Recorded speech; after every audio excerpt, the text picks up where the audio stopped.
بسم الله الرحمن الرحيم نحمده ونصلي على رسوله الكريم أما بعد فأعوذ بالله من الشيطان الرجيم بسم الله الرحمن الرحيم زمونږ د کلاس 9 د فزیکس ټاپک دی قرآن اینڈ فزیکس د ټاپک شروع کولو نه مخکې تاسو کوم سټوډنټان چې چینل سبسکرایب کړي دي چینل سبسکرایب کړئ بیل آیکن ووهئ چې کوم نوی لیکچر راځي تاسو بر وخت رسي کوم ستاسو ریلیټیوز دي کزنز دي چې هغه په 9 10 کې دي هغه خبر کړئ د چینل نه هغوی ته کنټینټ ور ورسوئ چې تاسو په دې صدقه جاریه کې پوره حصهدار شئ topic چې زموږ ټاپک راځو ځو قرآن اینڈ فزیکس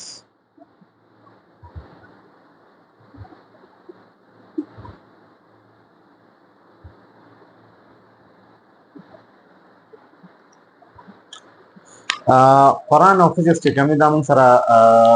نن څنګه لینک کې کلیر شو او د دې څه ریلیونسي د یو بل کې د قرآن او د فزیکس نو د قرآن او د فزیکس ریلیونسي دا ده چې موږ سره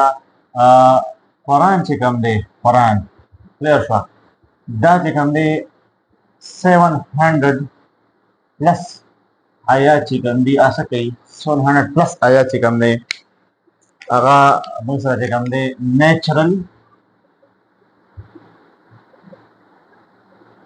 فینامنا چې کوم هغه څه کې ډسکس کوي کلیر خبره 700 پلس آیات چې کوم دی نیچرل فینامنا ډسکس کوي کلیر شو دا شرمو سره چې کوم فزیکس ته فزیکس دا موږ سره د نیچر سټډي ده کلیر شو د نیچر باره کې مختلف سټډیز په ډیفرنٹ اسپیکټس باندې چې کوم دی څه کوي کور کوي فزیکس نو د دوه چې کوم دی د دوه کوم وګورو د دوه سیم کمبینیشن دي هغه څه دی نیچر پلس په قرآن کې 700 پلس آیات چې کوم دي هغه څه شي دي هغه د نیچر باره کې دي هغه باندې نیچر باره کې سټډي کیږي دا شامل سره تاسو د بوک کې مختلف چې کوم دی آیات ورکړي دي خو تاسو لپاره یو خبر دا ده چې تاسو کو د قرآن آیات کلم چې کوم دی هغه په پیپر کې لیکئ یا تاسو د هغې ترجمه کوئ نو ترجمه هم کوئ نو تاسو به کم یا خو چې کوم دی دا بالکل قرآن نه چې کوم دی ترجمه پکار ده یا بالکل چې د هغې کومه ترجمه ده بالکل کمپلیټ دی چې څنګه بوک کې لیکلی شوي دا قشن به یادوئ ځکه قرآن موږ سره په دې کې تاسو لږ شان چینج او رد بدل په ترجمه کې وکړئ نو ستاسو د کېدای شي د هغې غونډه معنی چینج شي او موږ ډېر ګناهګاري په دې باندې کلیر شوه نو دا موږ مکمل یادول پکار دي او خبره کوم دی چې موږ په دې کې چینج نه پکار کلیر شوه نن زموږ قرآن اینډ فزیکس او په دې کې موږ سره چې کوم دی 700 پلس خبر موږ وکړه چې 700 پلس آیات چې کوم دی څه کوي قرآن نیچرل فینامنا ډسکس کوي او دا شان د فزیکس چې کوم موږ سره دی هغه څه شي هغه نیچرل سټډي ده کلیر شوه ښه نو دې کې دوه موږ سره مطلب دا چې موږ سره دوه فوکس چې کوم دی دوه ریلیونسي څه شي دا هغه نیچر ده کلیر شوه خبره هغه نیچر ده موږ سره اوس چې کوم دی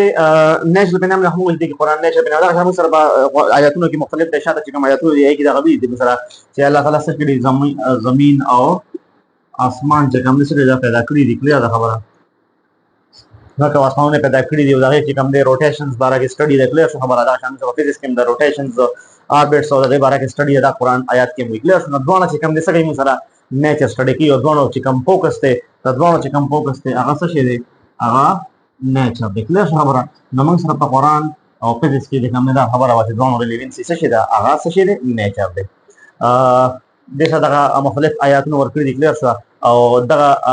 هغې کې چې کوم آخري آیات دی هغه تاسو څه دي افلا یتفکرون افلا یتفکرون چې مطلب تاسو دا دونه نیچر د الله وینې ځمکې او اسمانونه کلیر شوه نو موږ په دې غور و فکر او سوچ پکار دی کلیر شوه چې د دې تخلیق دا چا کړی دی او دا نیچر چې کوم دی په فزیکس کو دا نیچر کوي او موږ الله پاک دا ځمکه او اسمانونه پیدا کړي دي کلیر شوه دا هم نیچر سټډي ده 700 پلس آیات کې چې نیچر سټډي ده کلیر شوه نیچر پکې ډسکس شوی دی نو دا موږ سره لومړنی په قرآن کې راغلي دا هر څه بیا چې کوم دی فزیکس څه شي دي د قرآن نه راایستي دي کلیر شوه خبره نو موږ سره دواړو څه شي دی دواړو کې دغه ریلیونسي ده څه شو تعلق دی منځ کې دې سره زموږ ټاپک چې کوم دی هغه ختم شو د قرآن اینډ فزیکس انشاءالله نیکسټ لیکچر کې موږ بیا پسې فاضل ټاپک کوو جزاک الله